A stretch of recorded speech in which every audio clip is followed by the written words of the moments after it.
All right, hey everyone, we are live from the NAMM Show 2019 at the Spectrasonics booth. We've got James from Spectrasonics here, and he's going to share a little bit with us about Omnisphere 2.6. This is a new update to Omnisphere that we're super excited about. So, James, thanks for giving us some of your time. Absolutely. What's new in Omnisphere 2.6? Well, we've got a couple of really big things that we're showing.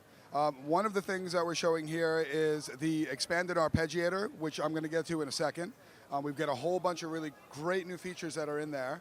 And we've also expanded our hardware synth integration. So we now have 30 new additional hardware synths supported, which brings the total to 60 synths now. And we've even supported some synths that go pretty far back in the days of MIDI, like the Juno 106, which actually does send out MIDI system exclusive messages when you move the sliders or touch any of the buttons that are here. And that can be used to control Omnisphere. Same with the D50 over here, the Roland D50 using the PG-1000 programmer, kind of a rare bird on that one, and the Alesis Andromeda A6 and a Nord lead, just a bunch of synths, a number of synths that people were asking about as well.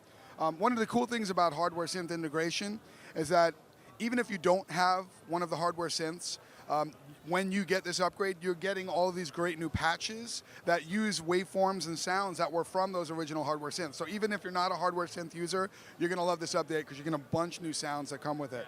So let's talk a little bit about the Arpeggiator that's in here. The Arpeggiator has been a feature that a lot of people have loved inside of Omnisphere.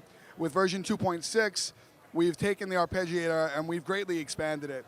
So we now have these step modifiers, which allow you to do something where I'm just going to call up one of the presets, and we're going to have a number of presets when the Arpeggiator is, when the 2.6 is shipping, which is going to be March, by the way, and it's going to be a free update. So when shipping, you'll have a whole ton of presets, but let's look at these step modifiers here, and I'm just going to call up something. Let's say, this might work. So as you can see right away, things look a little bit different. If you've used Arpeggiator before, you can see that there's some things going on up here that are different. So these are step modifiers, and what that allows you to do is per step, you can decide if you want to add things like a slide or note slide or glide per step. So I can actually define a separate speed of that slide per step. I can even do it over tied steps or legato notes, so I can slide to different pitches within a legato note. I can also select chords and different chord voicings and inversions per step. So if I'm even just holding down a simple chord, and I'm just going to make the sound not mono at the moment. So.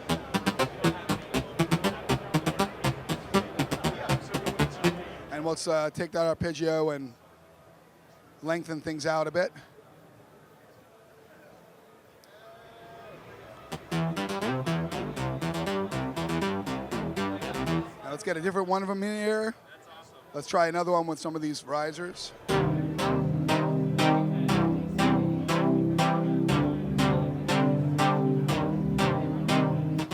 Really just holding down a couple of keys and you're hearing that it's going through different chord inversions and voicings. So it's really, really inspirational. You can do a lot of stuff with that. Let's also talk about some of the other step modifiers here. We have the ability to choose step dividers. So that sort of like allows you to take a step and repeat it a few times. It could be triplet, could be double time, could be quadruple time before it moves on to the next step. So you want to hear that. So we get little patterns and changes that happen in there. We also have the ability to, let's say I wanted to make an arpeggio pattern starting off with a real basic one, and I just want to have that same pattern repeated and then maybe modify a few steps here and there. I can do that by going up to the Arpeggiator and duplicating the range, and now it just repeats that range. Oh, nice. I can also shuffle it, kind of mix it up a bit. I can reverse it, rotate it left or right, so shifting patterns left or right within it, so very flexible. We've also added some new play modes. So things like where you can join the notes, spread the notes out, different ways of having it interpolate the notes that are being spit out and what you're giving it. Different play directions, looping, forward, backward with a stop on each end, and also one-shots. So I can do things like Sid chip tunes and things like that, We also have this other feature. Now, the great thing about arpeggiators, and everyone loves arpeggiators, they're really fun to play.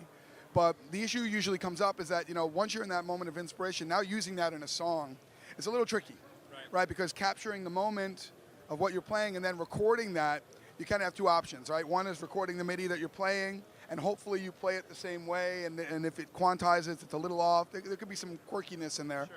or you record the audio, but now you're married to the actual sound Right. that you use. What if you Right. want to use a different sound with that same pattern? Right. So what we've done is we've added this capture feature.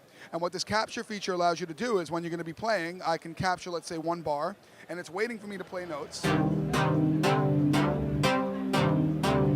Now it's captured that, and it's actually taken it and made it a MIDI file, which I can now drag and put into any DAW. I can use that to control Omnisphere. I can use it to control some hardware synth, some other software.